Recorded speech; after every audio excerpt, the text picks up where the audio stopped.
ताजा खबर में सभी का हार्दिक स्वागत है। वीडियो आपको अच्छा लगेगा ही लगेगा। आने वाले एग्जाम में यहाँ से क्वेश्चन खूब सारे आपको मिलेंगे। अगर आप राजस्थान का करंट शानदार करना चाहते हैं तो सुबह सुबह 6 की क्लास होती है। आज तक की ताजा खबर में इंडिया, वर्ल्ड, राजस्थान तीनों का मिश्रण पाया जाएगा। प्लस अगर आपको लग रहा है कि राजस्थान जीके हमें अच्छी तरीके से याद नहीं हो रहा सर, तो रात्रि 8:30 बजे यूट्यूब पर फ्री क्लास है और टॉपिक वाइज क्लास है। पहले ज्योग्राफी के पूरे टॉपिक, फिर हिस्ट्री, फिर कला संस्कृति, सबका कंप्लीट मिलेगा। तो रात्रि 8:30 बजे मेरे साथ आप लाइव आइए और देखिएगा कि याद होता है या नहीं होता। तो आज अपने लेकर के आए हैं जो ताजा खबर, उसके अंदर खूब सारे शानदार क्वेश्चन है। पीछे के क्वेश्चनों को भी मैं साथ में मैच करता हुआ चलूंगा ताकि वो भी आप भूलो नहीं। तो करते हैं शुरू। देखिए, आप सब जानते हैं अयोध्या राम मंदिर, तो रोजाना कुछ ना कुछ अपडेट हो रहा है। आने वाले दिनों के अंदर आपको यहां से क्वेश्चन मिलेंगे। कारण कि सेंटर और स्टेट, है ना, सेंटर और स्टेट अब किस जिस गवर्नमेंट का है उसी गवर्नमेंट की उपलब्धि है अयोध्या, कहीं ना कहीं से। तो कहीं ना कहीं से अब मोदी जी ये जरूर कहेंगे कि भाई एक बात का हिसाब देख लेना, चाहे सेंटर का पेपर हो चाहे स्टेट का हो, राम जी पे क्वेश्चन पक्का देना है। तो ये मान के चलना कि यहां से आपको क्वेश्चन मिलेंगे मिलेंगे। सबसे पहले तो हमने ये पढ़ा था कि जो बंसी पहाड़पुर है, बंसी पहाड़ है, वहां का पत्थर अयोध्या में लगा, राम मंदिर के अंदर लगा। फिर हमने थोड़े समय बाद में पढ़ा कि जी मकराना जो विश्व प्रसिद्ध आगरा का जिससे ताजमहल बना हुआ है, उसका संगमरमर भी इसके अंदर लगा।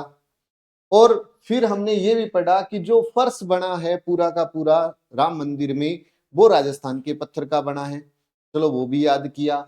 फिर कल सुर्खियों में आया कि जो 56 भोग लगेंगे राम जी को, वो जो चांदी के बर्तन हैं वो चेन्नई के अंदर बनी। चलो उसको भी याद कर लिया।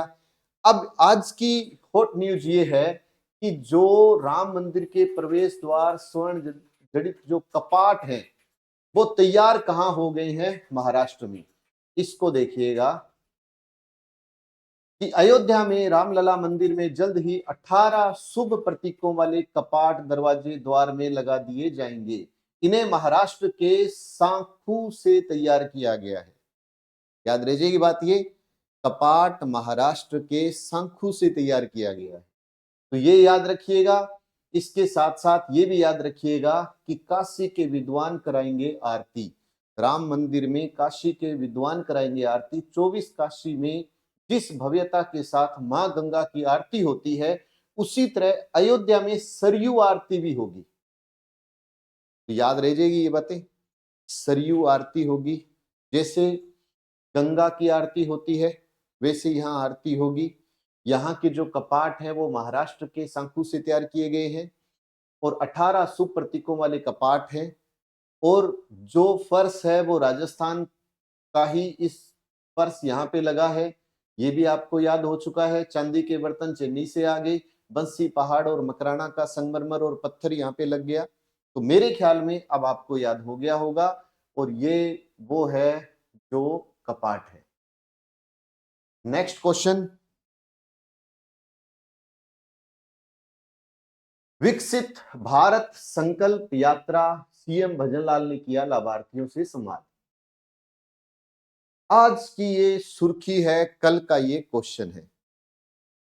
आपको अगर आपने इसको इग्नोर कर दिया तो एक क्वेश्चन चला गया आपसे। अगर आपने सर्च किया तो आपको 2-3 क्वेश्चन सीखने को मिले। मैंने सर्च किया, मैंने देखा कि भारत संकल्प यात्रा जरूर चली होगी। तो अब ये देखिए कि ये भारत संकल्प यात्रा 15 नवंबर 2023 में स्टार्ट हुई।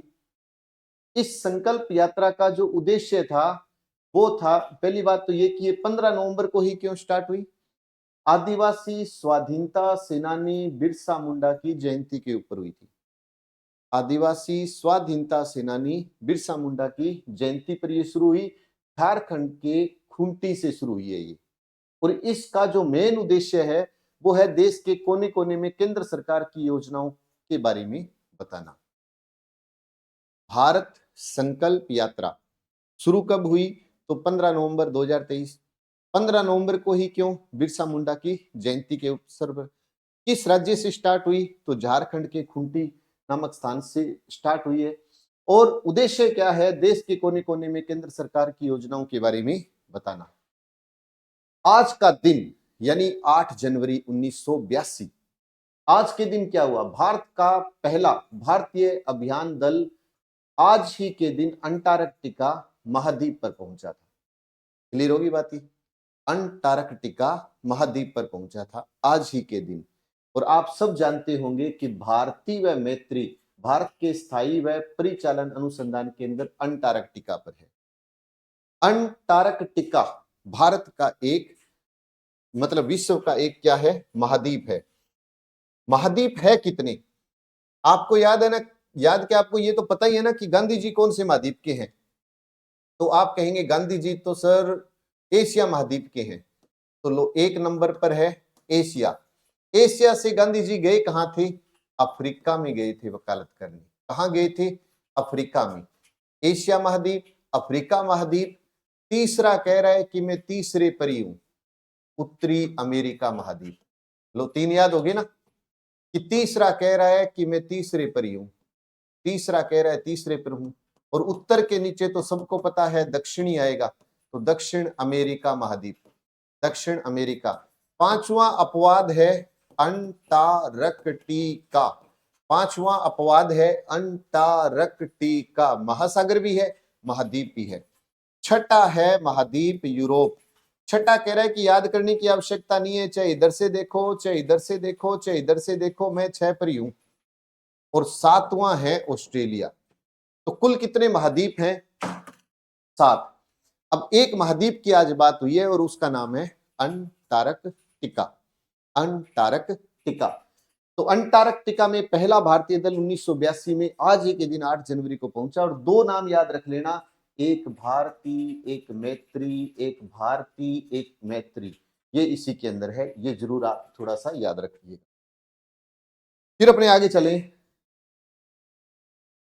देखो, कश्मीर से उत्तराखंड हिमालय तक अल नीनो इफेक्ट। ठंड तो है पर बर्फबारी नहीं, लद्दाख में पानी का संकट। गुलमर्ग जहां 5 फीट बर्फ होती थी वहां सूखा ही सूखा। देखो, इसके लिए वैसे तो एक बात और इसमें मैंने देखी, भारतीय मौसम विभाग के महानिदेशक मृत्युंजय मोहपात्रा। तो भारतीय मौसम विभाग का महानिदेशक आज पता लग गया आपको कि मृत्युंजय मोहपात्रा है। अब हम थोड़ा सा इसके ऊपर बात कर लेते हैं, अल नीनो और ला नीनो। अल नीनो, भारत पर सूखे की स्थिति उत्पन्न होती है। अल नीनो जब आती है तो सूखे की स्थिति उत्पन्न होती है। और ला नीनो तो ला ही देती है, फिर ला नीनो ला देती है, मतलब अत्यधिक वर्षा होती है। अल नीनो का क्या है? उल्टा प्रभाव रहता है। जहां वर्षा होती है ज्यादा वहां कम हो जाएगी, जहां मतलब अकाल होगा वहां वर्षा हो जाएगी। एक तरफ से इसका उल्टा प्रभाव चलता है, थोड़ा सा ये याद रखिए, क्योंकि पर्सन आएगा अल नीनो और ला नीनो, आ सकता है, कोई बड़ा इशू नहीं है। फिर हम बात करें, देखो अभी चल रहा है टूर्नामेंट, तो कोई हार जीत वाली तो बात है ही नहीं, लेकिन एक पर्सन वाली बात तो है ही कहीं ना कहीं। कोपा डेल रे फुटबॉल से है। FA कप इंग्लैंड के अंदर चल रहा है, फुटबॉल से है। फ्रेंच कप, अब देखो फ्रेंच नाम आता है तो इसे लगता है कि शायद टेनिस से होगा, लेकिन नहीं। फ्रेंच कप फ्रांस, फुटबॉल से। FA कप फुटबॉल से। और कोपा डेल रे ये स्पेन में फुटबॉल से है। तीनों फुटबॉल से है। जैसे आप अगर कोई दिल्ली पुलिस की है ना, रेलवे, SSC GD की तैयारी कर रहा है, तो उसके यहां से क्वेश्चन सीधा पूछा जाता है, क्योंकि वो पूछता है सुमेलित करो, कौन सा सही सुमेलित है या नहीं है, ऐसा क्वेश्चन यहां से पुट होता है। अब ये इंपॉर्टेंट है हमारे लिए। देखिए, 2024 का ओलंपिक हो रहा है पेरिस में, 28 का हो रहा है लॉस एंजल्स में USA में, और 32 का हो रहा है ब्रिस्बेन ऑस्ट्रेलिया के अंदर। 3 बातें तो ये याद रख लेना। 24 का ओलंपिक कहां हो रहा है? पेरिस। 28 का लॉस एंजल्स, और 32 का ब्रिस्बेन। यहां पर यह याद रख लेना कि वरुण तोमर और ईशा सिंह, इसके अंदर पुरुषों की 10 मीटर एयर पिस्टल और ये महिला 10 मीटर एयर पिस्टल। स्कोर कितना है? 243.1 का स्कोर। इसका स्कोर कितना है वरुण कुमार का? तो 586 अंक।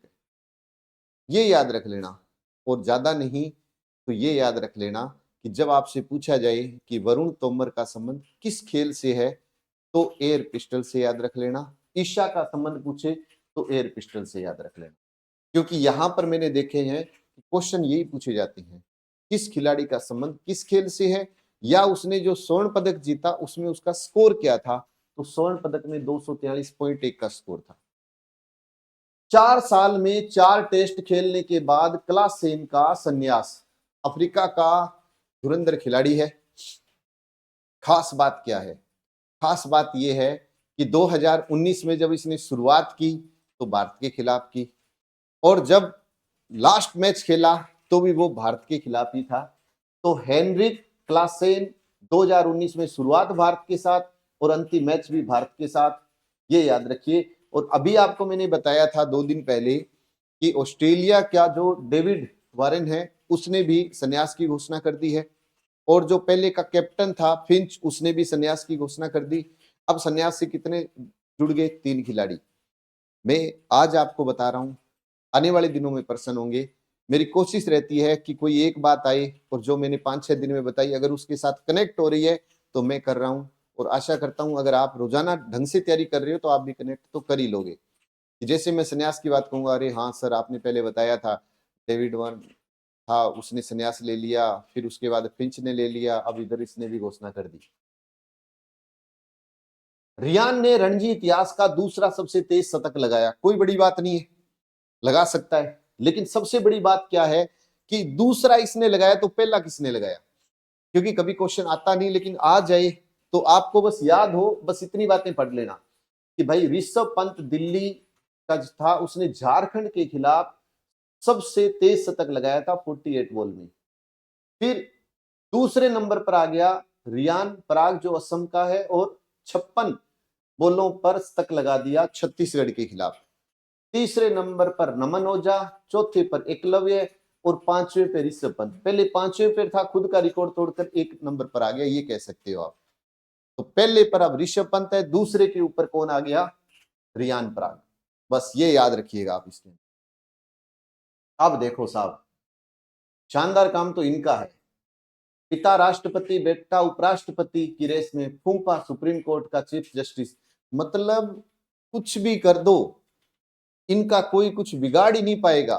कैसे? कि मान लो कोई रोक ले कुछ, या ये किसी को ठोक दे, तो आगे जज भी घर का, प्रधानमंत्री भी घर का, राष्ट्रपति भी घर का, उपराष्ट्रपति भी घर का, है ना। असली तो ये देखो आप, और खास करके देखो, समझना इसको। ये है कहां के? इंडोनेशिया। इंडोनेशिया के राष्ट्रपति है, और इंडोनेशिया जिसकी राजधानी है जकार्ता। तो इंडोनेशिया के राष्ट्रपति जोको विडोडो, जोको विडोडो, बस याद रख लेना। अब देखो, जोको 29 साल के बेटे को पार्टी का प्रमुख बना दिया। बड़ा बेटा गिरब्रेन 36 साल का है, 2020 में सोलो का मेयर बना और उपराष्ट्रपति पद का प्रत्याशी बन गया। दामाद देखो, बॉबी नासोस, जोको की बेटी कहियान से शादी, 2021 से मेडोन शहर का मेयर बन गया। वो देखो जीजा चीफ जस्टिस। अब जीजा चीफ जस्टिस हो तो दिक्कत कहां है? फिर सीधा ही कहेंगे मेरा जीजा तो ये काम कर रहा है, बस मेरा जीजा इस पोस्ट पर है ना, आओ जीजा। चीफ जस्टिस अनवर उस्मान 2022 में जोको की बहन इदा याती से शादी की। छोटा बेटा, बड़ा बेटा उपराष्ट्रपति, छोटा बेटा किशान 29 वर्ष, सितंबर में पार्टी से जुड़ गया, 2 दिन में चेयरमैन बनी। पत्नी का दिया टेडी बियर हमेशा साथ रखता है। पत्नी भी मेरे ख्याल में कोई तकड़ी है जो तभी टेडी बियर भी साथ ही रखता है उसका। कुछ भी हो सकता है ना। तो ये देखो, बेटा, दामाद, जीजा, छोटा बेटा, बड़ा बेटा, सब के सब, मतलब पूरे देश को कैप्चर। यहां तो घमंड आ जाता है। अगर वो कहते हैं ना, किसी का कोई जानकार कोई पुलिस में भी लग जाए ना, तो मेरा जानकार वो है। यहाँ एक, मतलब कह सकते हैं कि एक गांव नहीं, शहर नहीं, एक जिला नहीं, एक राज्य नहीं, पूरे देश को ही कंट्रोल कर रहा है एक ही परिवार। क्या शानदार बात है। अब इधर देखिए, ऐसे कुछ महानुभाव और भी हैं। पाकिस्तान जुल्फिकार अली भुट्टो व बेटी बेनजीर पीएम रहे। बेनजीर के पति आसिफ अली राष्ट्रपति रहे। अब बिलावल पीपी के पीएम प्रत्याशी हैं। नवाज व शहबाज शरीफ भी पीएम बने। शहबाज का बेटा हमजा सीएम बना और पार्टी नवाज की बेटी मरियम संभाल। लो साहब, पूरा पाकिस्तान एक तरफ। श्रीलंका, राजपक्षे परिवार का सत्ता पर कब्जा रहा। 2010 में महिंदा राजपक्षे 2 बार राष्ट्रपति रहे। उनके बड़े भाई चेमल संसद से अध्यक्ष रहे। छोटे भाई बांसिलोर गुटबाया इकोनॉमिक डेवलपमेंट और रक्षा मंत्री रहे। नेपाल, कोइराला परिवार, 3 भाई नेपाल के पीएम रहे। मातृका प्रसाद 51 से 52, 53 से 55, विश्वेश्वर 59 से 62 और गिरिजा प्रसाद कोइराला 4 बार पीएम रहे। उनके चचेरे भाई सुशील प्रसाद पीएम रहे। ये देखो परिवार तो मतलब इस तरीके से चल रहा है इनका पूरा। इधर अभी ताजा सुर्खियों में है वो है बांग्लादेश। बंगबंधु शेख मुजीबुर रहमान बांग्लादेश के राष्ट्रपति थे। 1975 में सेना ने उनकी हत्या कर दी। उनकी बेटी शेख हसीना हाल ही में 5वीं बार पीएम बनी है। अब देखिए प्रश्न यहां से भी है कि बंगबंधु शेख मुजीबुर रहमान बांग्लादेश के राष्ट्रपति थे। इन्हीं की बेटी शेख हसीना 5वीं बार पीएम बनी है और शेख हसीना की बेटी साइमा वाजेद डब्ल्यूएचओ के दक्षिण पूर्वी एशिया के अगले क्षेत्रीय निदेशक है और वे अपनी मां की वारिस मानी जाती है। तो ये है साहब परिवारवाद, है ना, कह सकते हैं ना। तो इनको बस और कुछ भी नहीं है। मैं तो बस इसलिए ले आया कि कल को अखबार क्वेश्चन तो ऐसा नहीं पूछा जाएगा कि किसका बेटा या जीजा, है ना, क्या कुछ बने, ऐसा नहीं है। लेकिन ठीक है, इंटरेस्ट के लिए भी अच्छा है कि अपनी नॉलेज तो बढ़ती है कहीं ना कहीं से। अब आगे चलते हैं। बंगाल में पीडीएस घोटाला 10,000 करोड़ का। अब देखो पश्चिम बंगाल में आजकल आपने एक नाम सुना होगा, टिड्डी। एक तो आती थी कपास में टिड्डी, जो टिड्डियों के दल थे वो तो पाकिस्तान से आते थे, लेकिन टिड्डी है वो आपको पता है भारत के अंदर है। और ईडी का जो नाम सुन ले, ईडी जहां चली जाए वहां पे काम पक्के में ही होता है। तो अभी जो पश्चिम बंगाल है उसके अंदर अगर हम देखें तो कहीं ना कहीं तार जुड़ेंगे, आज नहीं तो कल, या जोड़ने की कोशिश हो रही है। तो वो वहां का कहीं ना कहीं सीएम है और वहां की सीएम कौन है? ममता बनर्जी। अब ध्यान से समझना, 3 सीएम है जिनके घोटालों से तार जुड़ रहे हैं। हालांकि ममता बनर्जी का भी फाइनल नहीं है, लेकिन अभी मतलब पिक्चर बाकी है। तो मैंने क्या किया, इसके साथ 2 और थे, उनके नाम भी लिख दिए। अभी हाल ही में 2 दिन पहले मैंने आपको बताया कि अरविंद केजरीवाल सीएम दिल्ली, उनका मतलब घोटाला कौन सा? आबकारी घोटाला। आबकारी घोटाले में उनका नाम आया। झारखंड के सीएम हेमंत सोरेन, उनका अवैध खनन का घोटाला।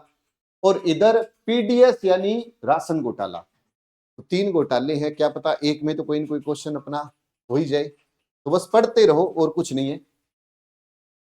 अरुणाचल प्रदेश, ये जो क्वेश्चन है ये Delhi police, SSC GD, railway, उनकी तैयारी जो कर रहे हैं विद्यार्थी, उनका क्वेश्चन है करंट का। मैं आप आज को बताता हूं। कल मैंने एक क्वेश्चन बताया था आपको, अंतरराष्ट्रीय पतंग महोत्सव अहमदाबाद गुजरात, ऐसे क्वेश्चन पूछे जाते हैं। यहीं से एक क्वेश्चन आपसे पूछा जा सकता है। अरुणाचल प्रदेश, इसकी राजधानी है ईटानगर। यहां पर पृथ्वी और सूर्य की पूजा होती है। देखिए अरुणाचल प्रदेश की टेंगिन जनजाति, एक तो टेंगिन जनजाति कहां की है? अरुणाचल प्रदेश की है। टेंगिन जनजाति अपने समुदाय की समृद्धि व दुष्ट आत्माओं से बचाने के लिए हर साल सूर्य और पृथ्वी की पूजा करते हैं। तो सूर्य और पृथ्वी की पूजा हर साल कौन सी जनजाति करती है? टेंगिन जनजाति। किस राज्य में करती है? तो अरुणाचल प्रदेश में। बस ये एक इंपॉर्टेंट क्वेश्चन है इसका। चुनाव जीतने को बनाया मंत्री, मिली हार देर शाम टीटी ने दिया इस्तीफा, है ना। कर्म प्रधान है।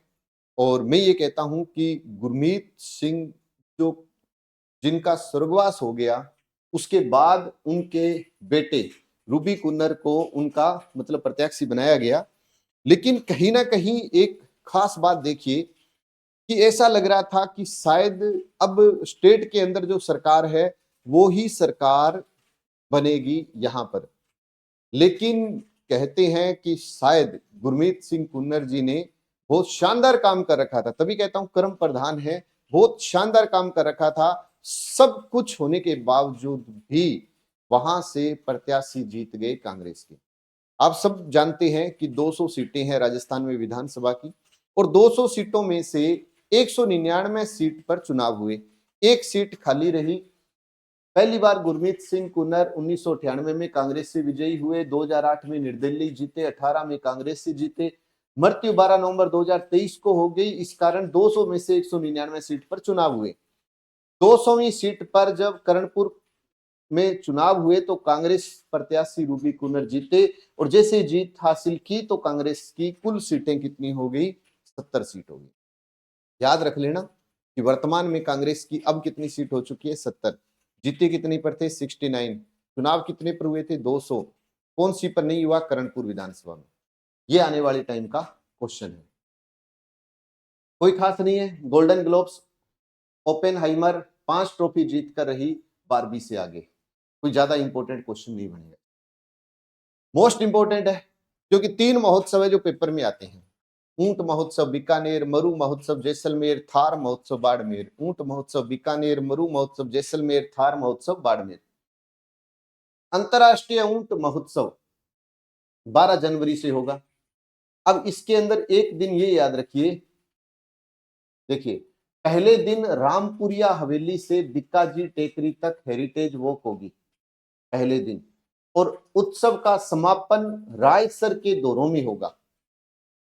पहले दिन याद रखना है, पहली बार। देखिए इसके अंदर एक तो ये याद रखिए,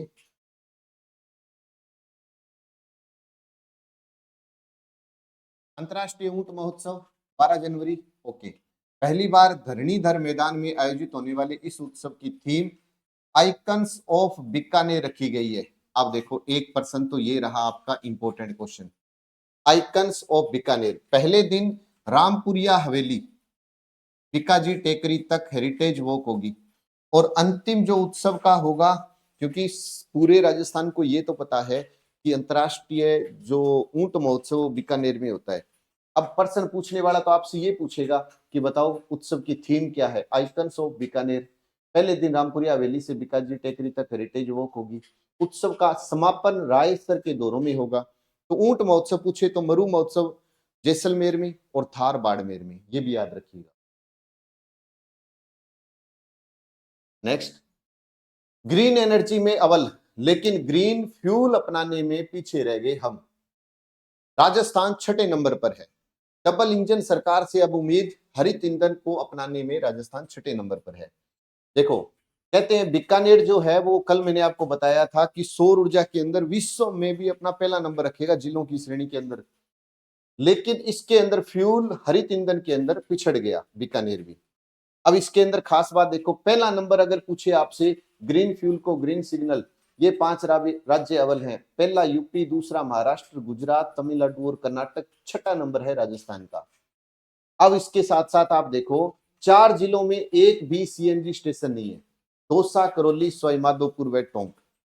दौसा, करौली, सवाईमाधोपुर व टोंक में एक भी सीएनजी स्टेशन नहीं है। तो ग्रीन फ्यूल के अंदर आपसे प्रश्न पूछा जाएगा कि बताओ राजस्थान का स्थान कौन सा है, तो 6ठा नंबर है। राजस्थान का स्थान 6ठा। राजस्थान के कितने डिस्ट्रिक्ट है जहां एक भी नहीं है, तो आप ये कहेंगे कि राजस्थान के 4 डिस्ट्रिक्ट हैं, दौसा, करौली, सवाईमाधोपुर, टोंक।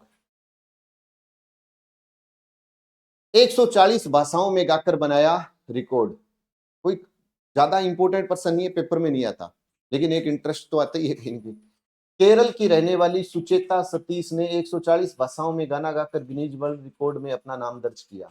तो मेरे अचानक से याद आया कि मैंने 2 जनवरी को जब करवा रहा था तो 1 जनवरी को गुजरात ने भी एक रिकॉर्ड बनाया था, किसका, सूर्य नमस्कार का। तो 2 रिकॉर्ड याद रख लेना नए साल की, एक तो 140 भाषाओं में गीत गाकर, और एक इधर गुजरात में सूर्य नमस्कार का। खींवसर में बनेगा एशिया का सबसे बड़ा लाइमस्टोन। मोस्ट इंपोर्टेंट क्वेश्चन है ये, मोस्ट इंपोर्टेंट क्वेश्चन है आपके लिए। अब यहां पर आप प्रश्न को समझना, खींवसर में एशिया का सबसे बड़ा लाइमस्टोन चूना पत्थर प्लांट।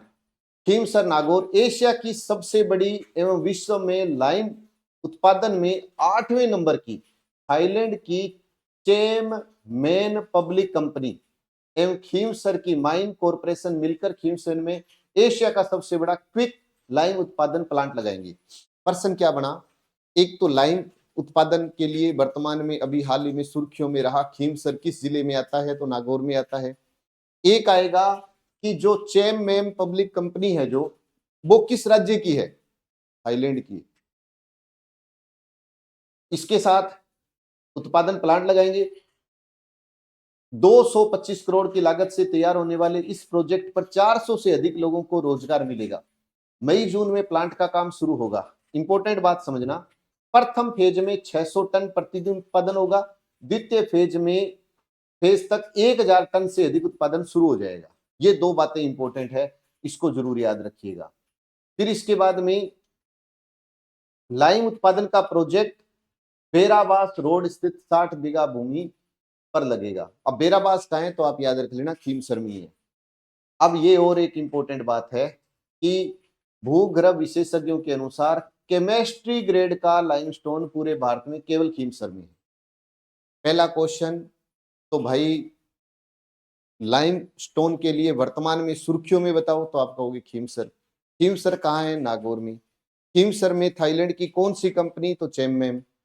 फिर आपसे पूछा जाएगा कि पहले सबसे पहले जो शुरुआत होगी उसके अंदर पहले फेज में कितने, तो 600 टन प्रतिदिन उत्पादन होगा और दूसरे फेज में 1000 पार हो जाएगा। अब पूछेगा कि ये बताओ जो खींवसर में प्लांट लग रहा है उसमें किस ग्रेड का ये है, तो आप ये याद रख लेना कि भाई यहां पर केमिस्ट्री ग्रेड का लाइमस्टोन है, केमिस्ट्री ग्रेड का लाइमस्टोन है। तो ये इंपॉर्टेंट तो है ही है। अब आप पर है कि आप इसको कितना अच्छा तैयार कर सकते हो। दूसरी बात ये कि रोजाना मेहनत देखो करनी पड़ेगी। रोजाना आपको कहीं ना कहीं से अच्छे क्वेश्चन निकालने पड़ेंगे, अच्छे अच्छे रजिस्टर लगाने पड़ेंगे, उसमें नोट्स बनाने पड़ेंगे, तब जाकर के। और अगर आपको लग रहा है कि नहीं सर हमें सीखने को बहुत कुछ मिल रहा है, आप तो बस इस तरीके से रेगुलर रहें, तो मैं आपके साथ रेगुलर हूं, लेकिन अब मैं आपसे पीछे जो आपको मैंने बताया उनसे क्वेश्चन भी करूंगा। और मैं उम्मीद करूंगा कि अगर आपने पिछली क्लासों में पढ़ा है ढंग से तो उस क्वेश्चन का आप आंसर भी बताएं। तो आज का मेरा आपसे ये क्वेश्चन है जिसकी आज शुरुआत भी हुई है। तो अभी ख्वाजा मोइनुद्दीन चिश्ती की दरगाह पर कौन सा उर्स लगा है, बताओ। ख्वाजा मोइनुद्दीन, कमेंट करके मेन कमेंट बॉक्स में बताना है।